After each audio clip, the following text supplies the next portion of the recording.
Hola amigos y apreciados hermanos, para este servidor es un placer compartir con ustedes la palabra del Señor en este momento. Sean todos bienvenidos, todos los que se unen y nos acompañan, les agradecemos realmente por estar con nosotros en este nuevo espacio y serie profética que realizaremos titulada Manteniendo la Fe. Nuestra serie de estudios será sobre los secretos del nuevo orden mundial y los eventos que se están desarrollando actualmente en nuestro mundo y cómo estos eventos tienen que ver con el pueblo del Señor y con nosotros especialmente individualmente y la preparación que debemos hacer. Espero estar con ustedes en los próximos días, en las próximas presentaciones y que llevaremos a cabo con la ayuda del Señor y esperamos juntos lograr ricas bendiciones a medida que abrimos la palabra del Señor. Vamos a ir a Romanos capítulo 13, el verso 11. El apóstol Pablo dijo allí: y esto conociendo el tiempo, que es ya hora de levantarnos del sueño, porque ahora nuestra salvación está más cerca que cuando creímos.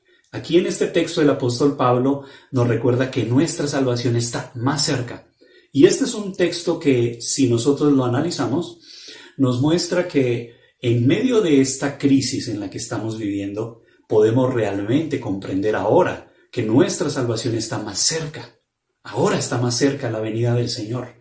Está más cerca el retorno de ese nuevo mundo, de esa nueva tierra que el Señor nos prometió desde hace muchos siglos y que todos los hombres de antaño la han estado esperando y la esperaron con fe. Nosotros estamos viviendo en este tiempo y estamos esperando que esas promesas se cumplan. Así que nuestra salvación, apreciados amigos, está más cerca que cuando creímos.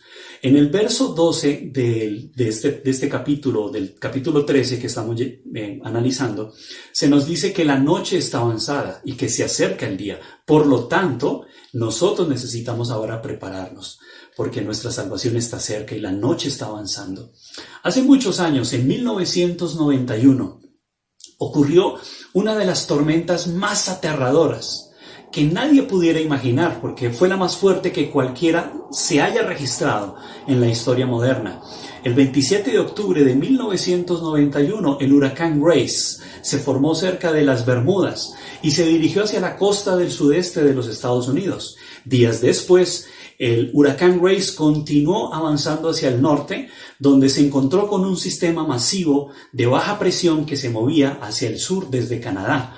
Y dos corrientes de aire frías y calientes se juntaron con el huracán Grace y formaron lluvias con un oleaje insuperable de 30-40 metros de altura. Y esto se conoció como la tormenta perfecta, una tormenta que nunca se había creado y se había formado desde la historia humana. Durante los siguientes días, esa tormenta se extendió con furia sobre el océano frente a la costa de Canadá. El barco pesquero Andrea Gale y su tripulación de 6 miembros se perdieron en la tormenta. Y el desastre, que fue muy conocido en ese tiempo, generó un libro y una película que fueron muy vendidas bajo ese nombre de la tormenta perfecta. Apreciados amigos, creo que en este tiempo estamos viviendo y estamos como se configura en el tiempo en que vivimos una tormenta inimaginable. ¿Qué está pasando en el mundo, amigos y hermanos? ¿Por qué tanta conmoción? ¿Qué es lo que realmente está ocurriendo? Realmente yo creo que Dios lo que quiere es llamar nuestra atención, la atención de la humanidad, tu atención, mi atención, porque estamos viviendo en los días finales de la historia de la Tierra. La hermana White, en la Review and Herald del 14 de abril de 1904, escribió lo siguiente: se avecinan tiempos difíciles, los juicios de Dios están en la tierra, las calamidades se suceden rápidamente. Pronto Dios se levantará de su lugar para sacudir terriblemente la tierra y castigar a los habitantes por su iniquidad. Entonces se levantarán en nombre de su pueblo y les dará su protección. Él extenderá sus brazos eternos alrededor de ellos para protegerlos de todo daño. Si ustedes analizan, apreciados amigos, en este texto, la hermana White menciona que los eventos se llevarán a cabo rápidamente. Consideren, amigos, las calamidades que han sucedido una tras otra desde el 1 de enero del 2020. Australia empezó a arder con incendios muy devastadores que nunca habían ocurrido en la historia.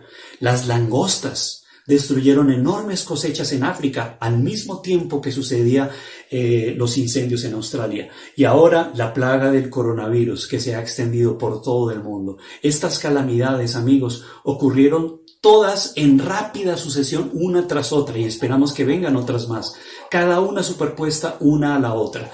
¿No creen que la afirmación que la hermana White mencionó ha sido correcta y se ha cumplido? Lo interesante, amigos, es que la profecía muestra que en el fin del tiempo se volverá el mundo religioso. ¿Cómo puede ser posible que el mundo se vuelva religioso cuando estamos viviendo en un mundo secular en todos los aspectos? Quiero que vayan conmigo a Apocalipsis capítulo 13, en el verso 12. Está escrito allí lo siguiente: ejercía toda la autoridad de la primera bestia en presencia de ella, y hacía que la tierra y sus habitantes adoraran a la primera bestia cuya herida mortal fue sanada. Este pasaje que estamos leyendo aquí nos muestra que toda la tierra llegará a estar en adoración. En los últimos días el mundo entero se volverá religioso.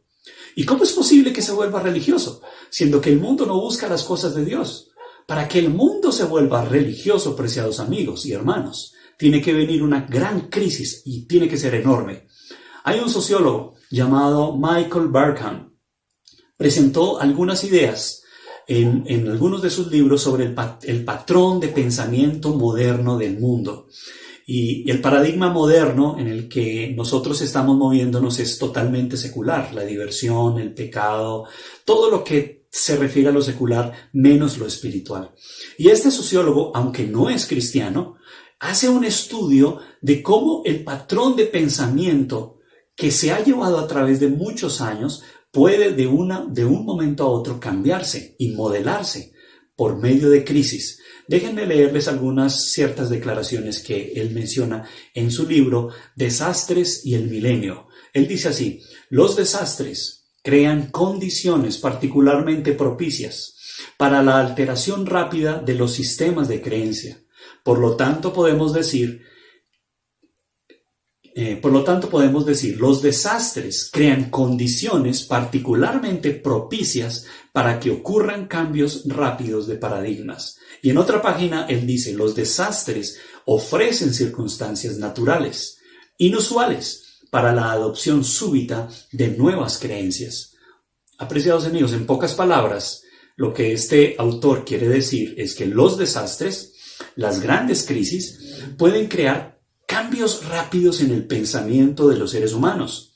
El mundo hoy está perdido en el pecado, está fríamente llevado a la diversión y la parte religiosa está apagada realmente. Pero un cambio inmediato, súbito, que no necesite mucho tiempo, puede crear cambios rápidamente también. Una crisis mundial, por ejemplo, puede hacer que el mundo se vuelva religiosamente de un momento a otro.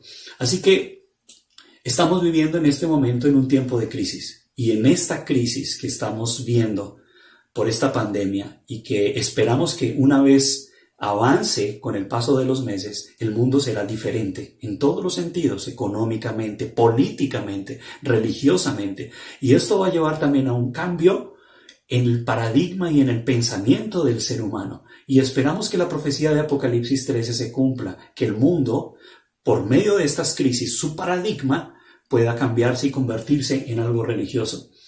La palabra del Señor nos dice que como iglesia y como pueblo nosotros debemos prepararnos. Y quiero que abramos la palabra del Señor en otro pasaje bíblico que será como el trampolín que nos va a ayudar al desarrollo de esta reflexión que yo quiero compartir con ustedes. Está en el libro de Jonás, capítulo 1, verso 5. Acompáñenme en la lectura. Allí dice así: pero el Señor lanzó sobre el mar un fuerte viento y se desencadenó una tormenta tan violenta que el barco amenazaba con hacerse pedazos. Los marineros, aterrados y a fin de aliviar la situación, comenzaron a clamar cada uno a su Dios y a lanzar al mar lo que había en el barco. Jonás, en cambio, que había bajado al fondo de la nave para acostarse, ahora dormía profundamente. Aquí estamos viendo en este verso que una tremenda tormenta se levantó. Y mientras que esta tormenta se levantaba y sucedía, los que estaban allí en la popa del barco empezaron a asustarse. Creo, hermanos, que este es un tremendo panorama de lo que está sucediendo actualmente. En este momento a nivel mundial, el mundo está asustado por las pérdidas económicas que están ocurriendo. Están tratando de aliviar la parte económica. Cada país está luchando por sobrellevar el barco para que se mantenga a flote y pueda navegar. Ahora, lo interesante, amigos, es que no debemos solamente prepararnos, sino también advertir al mundo de que hay un problema que viene. Y esto realmente me tiene preocupado porque muchas veces nuestros sermones parecieran no alertar, hablar de tranquilidad. Muchas veces se habla de tranquilidad, de confianza, del amor de Dios, cuando tenemos una alerta que sonar realmente. Y no importa que nos llamen fanáticos, pero tenemos que advertir al mundo y alertar al mundo de lo que viene. Y estamos viendo, por ejemplo, aquí este barco que en medio de la tormenta, a punto de hundirse, los que están en la popa están luchando para que el barco se mantenga a flote. Hay una crisis realmente. Este barco es el mundo. Estamos en una crisis. ¿Y qué estaba haciendo el profeta del Señor en ese momento, en esa crisis? Hay 5 cosas que quiero considerar contigo. ¿Quién era el que estaba durmiendo en ese barco? ¿Dónde estaba durmiendo? ¿Por qué estaba durmiendo? ¿Cuándo fue que estaba durmiendo y cómo era que estaba durmiendo? Quiero que analicemos esas preguntas rápidamente. ¿Quién realmente estaba durmiendo? Comencemos con esta pregunta. El que estaba durmiendo en ese barco, en medio de la inundación y en medio de esa tormenta tan grande, era Jonás, el profeta. En ese momento, el que tenía conexión con Dios, el que conocía el camino de la salvación, estaba durmiendo. Él dormía en un momento en que el barco estaba buscando ayuda. Yo sé que muchos hombres de fe han estado orando a través del mundo para despertar a su pueblo. No solamente en Estados Unidos, en muchas partes del mundo hay hombres de fe que han estado orando para que una gran crisis despertara al pueblo del Señor. Porque la iglesia debe retornar a la fe que le fue dada una vez a los santos. Y nosotros ahora tenemos la oportunidad que en esta crisis nosotros no estemos durmiendo, sino que estemos despiertos. Jonás estaba en medio de la crisis y en esa tormenta perfecta, él estaba durmiendo. ¿Dónde dormía Jonás? ¿En qué parte? Si ustedes miran el versículo en el capítulo 1 del libro de Jonás, dice que Jonás, en el verso 5, había bajado a la bodega del barco, es decir, a lo más bajo. Se había acostado y estaba durmiendo profundamente. Hay muchas personas que tal vez en medio de esta crisis del pueblo que está sucediendo, en medio del pueblo del Señor, están durmiendo en lo más profundo. Y por lo tanto nosotros debemos despertar. Martin Luther King decía, cada hombre debe decidir si va a caminar en la luz del altruismo creativo o en la oscuridad del egoísmo destructivo. Creo que en este tiempo debemos salir de la oscuridad del egoísmo en el que estamos. Tenemos un mensaje muy grande, muy solemne. Tenemos algo que anunciar al pueblo. Hay muchas personas que en este tiempo de crisis están angustiadas, desean conocer, desean saber por qué está esto sucediendo. Y todo esto tiene respuesta en la palabra del Señor. Jesús dijo que nosotros somos las estrellas que debemos alumbrar en un lugar oscuro. Así como Jonás estaba en la bodega del barco, en lo más profundo, él debía salir y dejar que su luz alumbrara. En Mateo capítulo 5, el verso 15 y 16, Jesús dijo, no se enciende una lámpara para cubrirla con un cajón. Por el contrario, se pone en la repisa para que alumbre a todos los que están en la casa. Hagan brillar su luz delante de todos, para que ellos puedan ver las buenas obras de ustedes y alaben al Padre que está en el cielo. Así que necesitamos, hermanos, sacar la luz de la bodega del barco y dejarla brillar en la popa de este mundo para que todos puedan ver la luz. ¿Por qué Jonás estaba durmiendo en ese momento de crisis? Sabemos la razón porque en el verso 3 de Jonás, capítulo 1, se nos dice que Jonás se había levantado para huir de la presencia del Señor a Tarsis y descendió a Jope y halló allí en ese lugar una nave que partía para Tarsis. A él, Dios le había encomendado la tarea de ir a predicar a Nínive, pero él dijo no, porque yo sé que si yo voy y predico, Dios no va a destruir finalmente a esa nación y yo voy a quedar. ¿Y cómo va a quedar mi reputación? Entonces, por lo tanto, decidió esconderse y se alejó de la presencia del Señor a lo más lejos que pudo. Y por eso dice la palabra del Señor que de Jope se fue para Tarsis, muy lejos de la presencia del Señor. Realmente, hermanos, amigos, él estaba huyendo de su deber para salvar a los perdidos. Él no deseaba realmente compartir el mensaje de salvación que él conocía. No amaba a los seres humanos.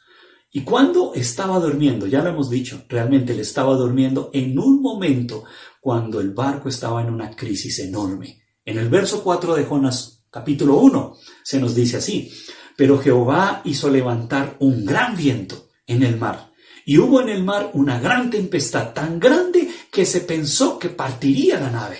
O sea, que en el momento de emergencia, cuando se necesitaba la ayuda de Jonás, él estaba durmiendo.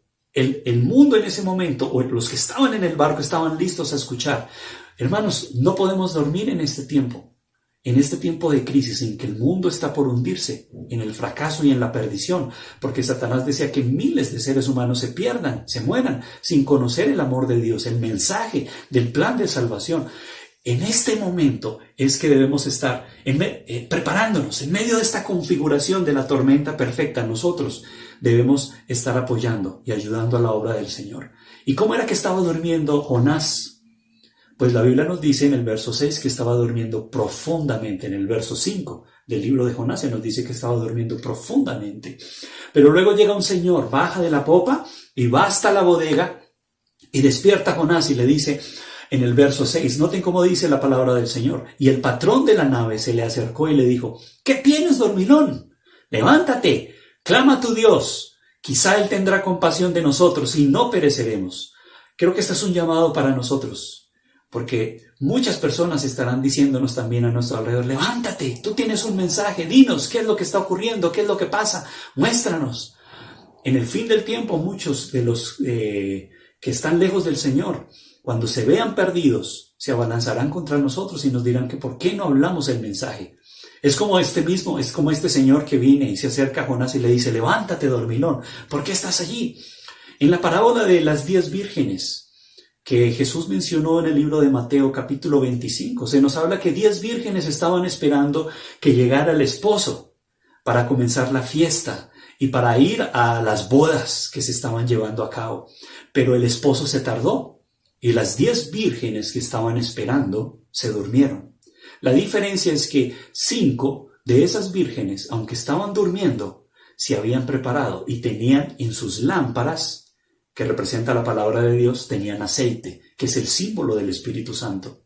En el libro de Mateo, en el capítulo 25, el verso 6, el apóstol nos recuerda en este versículo que en medio del sueño, a la medianoche, en lo más profundo del sueño de estas 10 vírgenes, se escuchó una voz que dijo así: se oyó un clamor, aquí está el novio, salgan a recibirlo. Y en ese momento, ese clamor, cuando fue escuchado, las 10 vírgenes se levantan, pero 5 estaban preparadas, 5 no se habían preparado.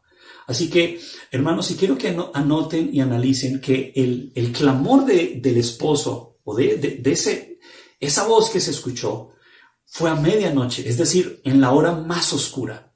De la misma manera, yo creo, apreciados amigos, que la venida de Cristo tiene que acontecer en el periodo más oscuro de la historia de esta tierra. Y los días de Noé, los días de Lot, pintan realmente la condición del mundo precisamente antes de la venida del Hijo del Señor. Y no solamente Satanás está cautivando al mundo entero, sino que también está leudando de mentiras a las profesas iglesias ahora. Y la gran apostasía se está desarrollando en medio de las tinieblas de la medianoche, impenetrables como un saco de silicio negro, apreciados amigos.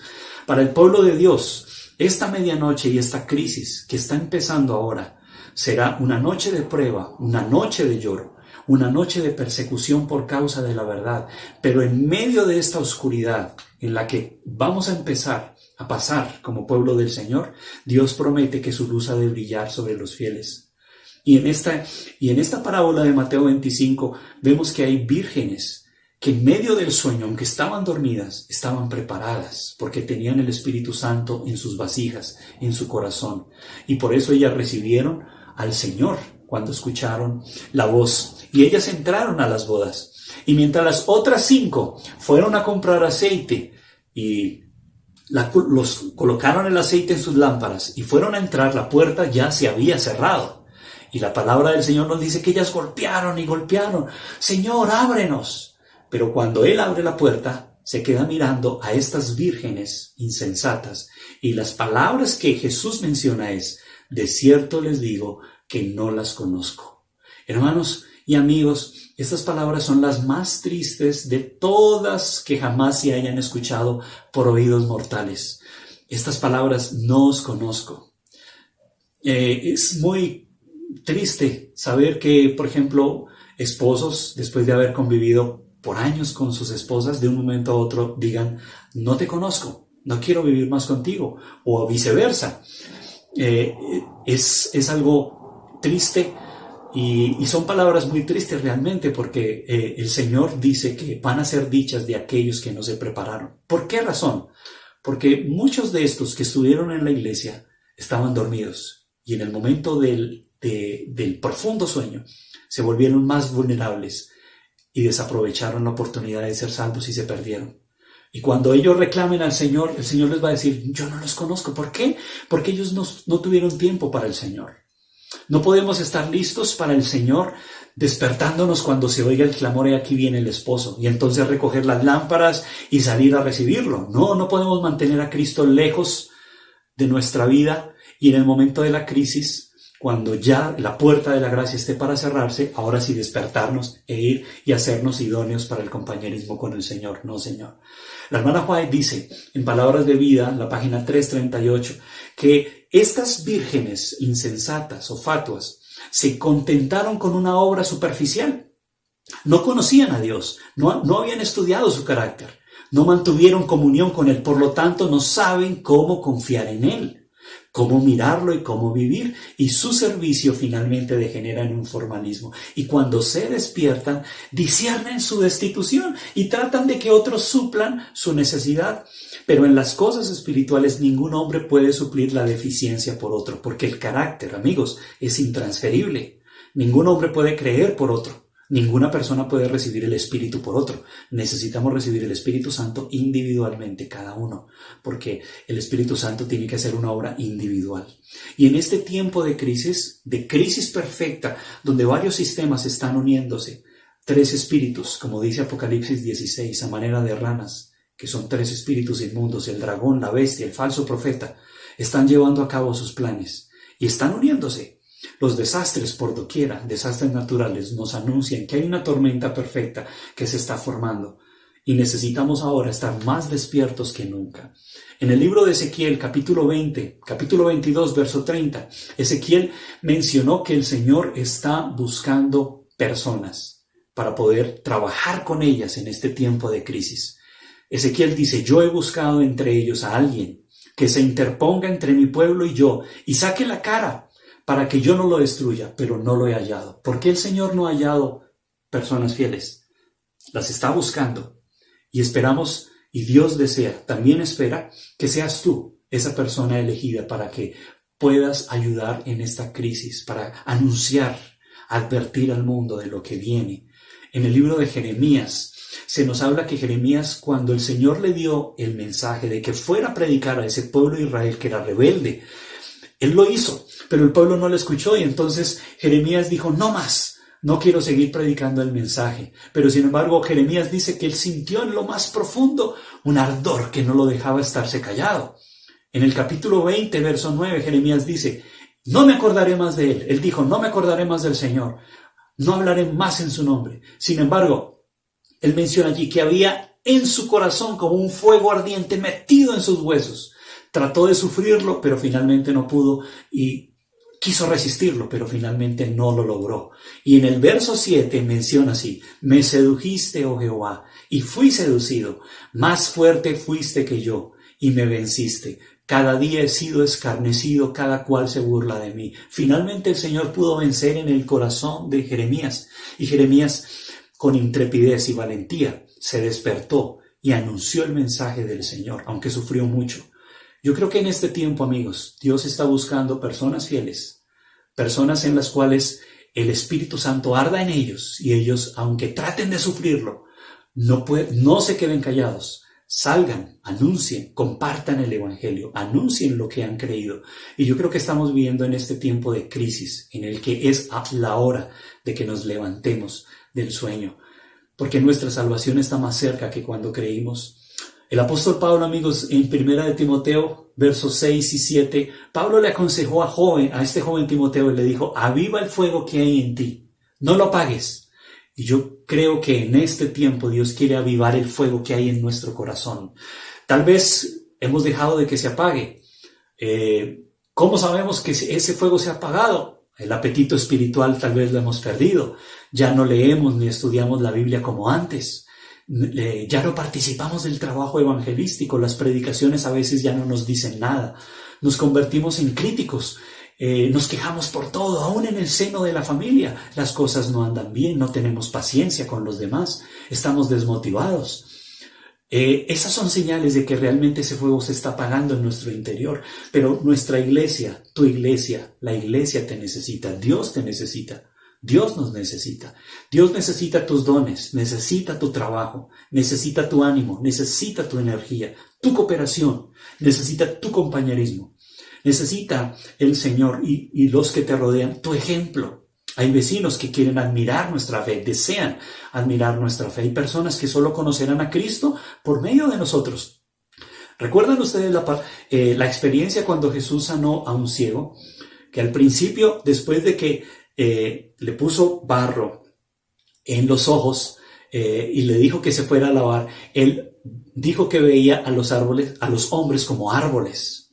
Veía muy borrosamente, pero después de que el Señor vuelve y le dice que se volviera a lavar en el estanque, volvió a ver completamente. El mundo está viendo borrosamente y necesitan nuestra ayuda. La espiritualidad de nuestra familia tal vez está en nuestras manos. Quizá dependa de nosotros, los que viven en nuestra casa.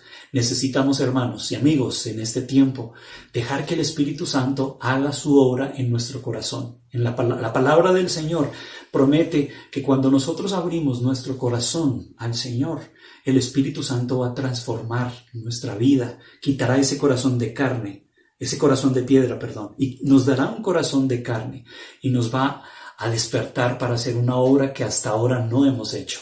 Quiero terminar contando una historia. Hubo una vez una gran tormenta que se llevó a cabo en una isla. Esa tormenta fue muy grande y después de esa gran tormenta costera que se levantó, miles de estrellas de mar quedaron en la playa. Muchísimas quedaron en la playa y se fueron deshidratando allí en la playa. Movían ansiosamente sus tentáculos, pero incapaces eran de regresar al mar. Los curiosos, llegaron curiosos y fotógrafos que empezaron a capturar por medio de imágenes esa hermosa imagen, aunque terrible porque eran muchas estrellas de mar en la arena. Observaban ellos. Muchos de ellos empezaron a observar, pero no hacían nada para salvar a las moribundas criaturas. Pero de pronto, en medio de ese tumulto, un niño no pudo soportar la escena y rápidamente tomó algunas estrellas de mar y empezó a echarlas y a tirarlas al agua.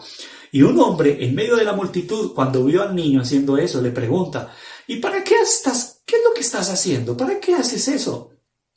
No vas a hacer nada. El chico apenas se detuvo, se quedó mirándolo, levantó la vista y le dijo: bueno, estoy arrojando estrellas de mar al océano. La marea las ha arrastrado aquí a la playa y ya no pueden regresar por sí solas al mar. Y yo estoy tratando de salvarlas. Pero el hombre le dijo: pero no puedes hacer nada, son muchísimas, no lo vas a lograr. Y cuando el sol se eleve en lo alto van a morir y finalmente no creo que tú puedas hacerlo, no serás capaz de hacer la diferencia, realmente le dijo el hombre. Pero el chico se agachó, tomó otra estrella de mar y la arrojó lo más lejos que pudo al océano. Se volvió, sonrió al hombre y le dijo: hubo una diferencia para esta. Yo creo, hermanos y amigos, que estamos viviendo en este tiempo de tormenta. En medio de esta tormenta que está ocurriendo hay muchas almas hambrientas que están muriendo. Y este hombre, cuando vio la fe del niño, tomó también aliento y se unió con él en el proyecto, y luego vinieron otros, y vinieron más y más, hasta que mucha gente emprendió el objetivo de hacer la diferencia. Así que, amigos y hermanos que me escuchan, gracias a la persistencia, De este niño casi todas las estrellas de mar fueron salvas. Nosotros hoy en este tiempo podemos hacer la diferencia. Hay muchas estrellas que necesitan nuestra ayuda, necesitan a alguien que les devuelva al mar para contarles a los otros, a esos muchos, en este tiempo de crisis, la bondad que existe en el Señor y la salvación que se puede encontrar en el Señor. Dios les bendiga, Dios les ayude y que esperamos que se unan con nosotros a medida que estudiamos estas profecías y estas series, se unan con nosotros y puedan compartirlas con otros y puedan también enseñarlas a otros. El Señor te bendiga, espero que tú estés despierto y yo también estaré despierto con la ayuda del Señor. Dios te bendiga.